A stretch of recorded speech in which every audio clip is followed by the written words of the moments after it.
এগারোই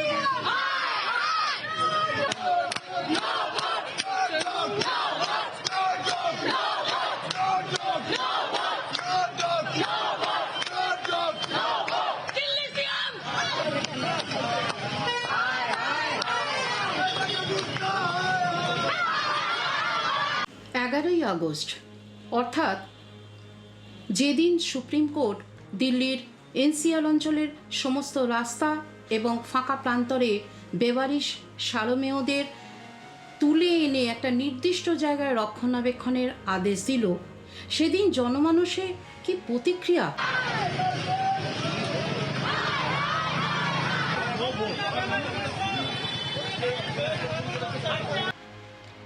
সেই থেকে জায়গায় জায়গায় কত মিছিল যেমন দেখতে পাওয়া যাচ্ছে, তেমনি ইন্ডিয়া গেটের সামনে আমরা মোমবাতি হাতে মানুষকে প্রোটেস্ট করতেও দেখছি। এর থেকে বোঝা যায় যে আজও কিছুটা হলেও মানবতাবোধ রয়েছে মানুষের মধ্যে।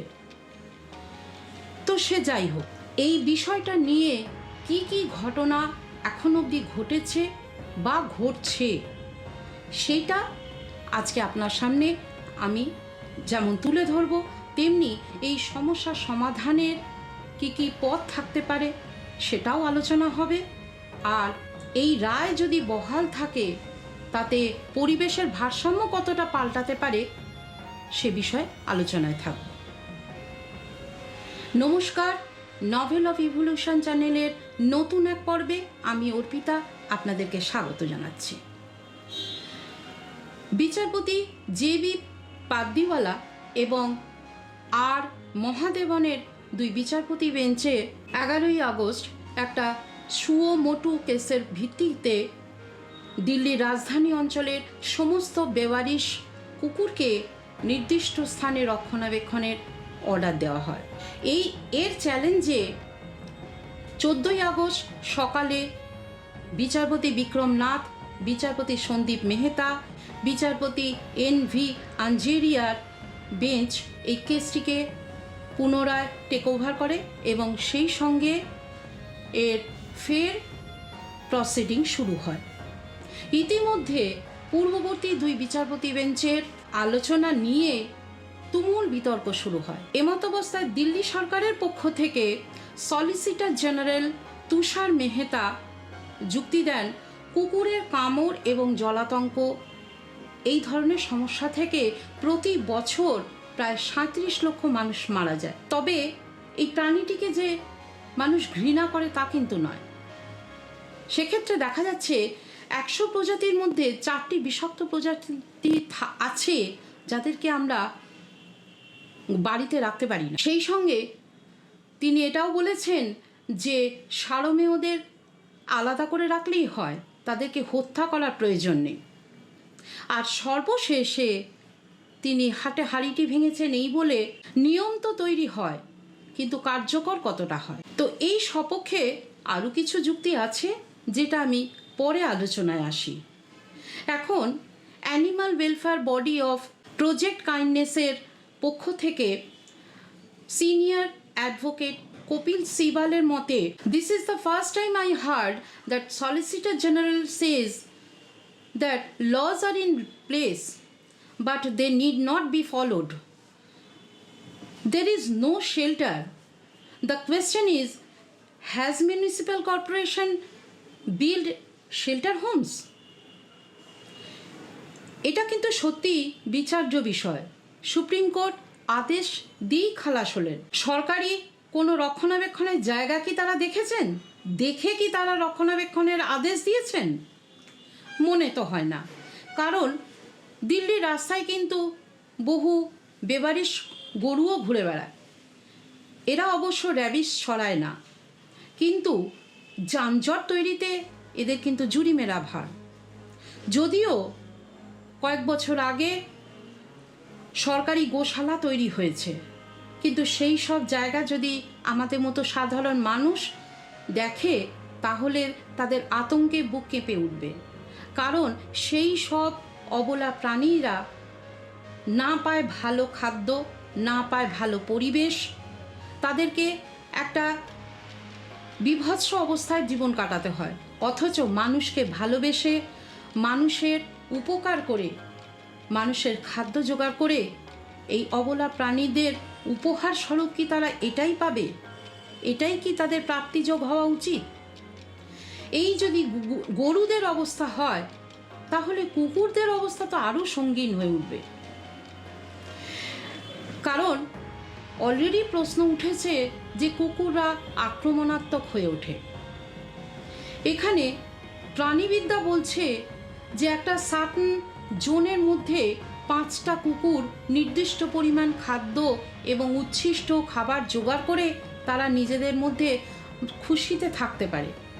কিন্তু আপনারা ভেবে দেখুন তো, ওই সার্টেন জোনের মধ্যে ওই 5টার সংখ্যার জায়গায় যদি সংখ্যাটা 5-এর জায়গায় 500 হয়ে যায়, তাহলে, এবং খাদ্য নির্দিষ্ট পরিমাণই থাকছে, তাহলে নিজেদের মধ্যে খাবার একটা প্রতিযোগিতা থেকে যাবে না?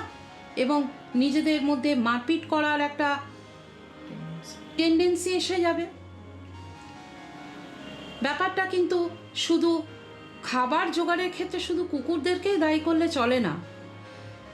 খাবারের জন্য কিন্তু আমরা মানুষেরাও আক্রমণাত্মক হয়ে উঠি, যার প্রমাণ কিন্তু ইতিহাস বারবার আমাদেরকে দিয়েছে।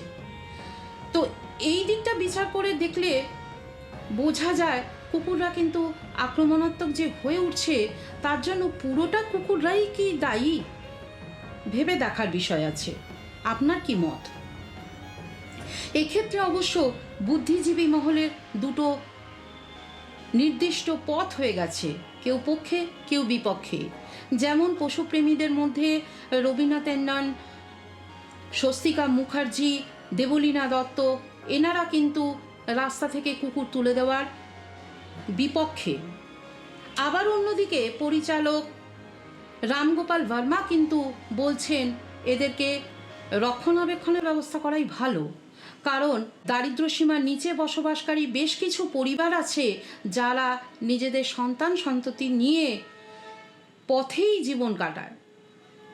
তাদের ক্ষেত্রে এই পথ কুকুররা যদি আক্রমণাত্মক হয়ে যায়, তাদের শিশুদের রক্ষণাবেক্ষণ করা তাদের পক্ষে খুবই মুশকিল হয়ে যায়, যেখানে বড়লোকরা তাদের নির্দিষ্ট জায়গায় নির্দিষ্ট পরিবেশে কুকুরদেরকে ভালোবেসে রাখতে পারে। এর অর্থ পরিচালক ভার্মার এই কথার দ্বারা কিন্তু এটা তিনি স্পষ্ট করে দিয়েছেন তিনি কুকুর ভালোবাসেন না তা কিন্তু নয়। তিনি বলতে চাইছেন যে গরিবদেরও সুবিধা হবে যদি একটা তাদের নির্দিষ্ট রক্ষণাবেক্ষণের জায়গা করা হয়। তো যাই হোক, এই রকম পর্যায়ে আমরা এখন দেখি যে এই নিয়মটা যদি কার্যকরী হয়, তাহলে পরিবেশের ভারসাম্য ঠিকঠাক থাকবে কিনা সেই বিষয়ে একটু নজর দিই। কামড়ানো থেকে শুরু করে রাস্তায় পড়ে থাকা উচ্ছিষ্ট খাবার খেয়ে রাস্তা পরিষ্কারও কিন্তু কুকুর করে দেয়।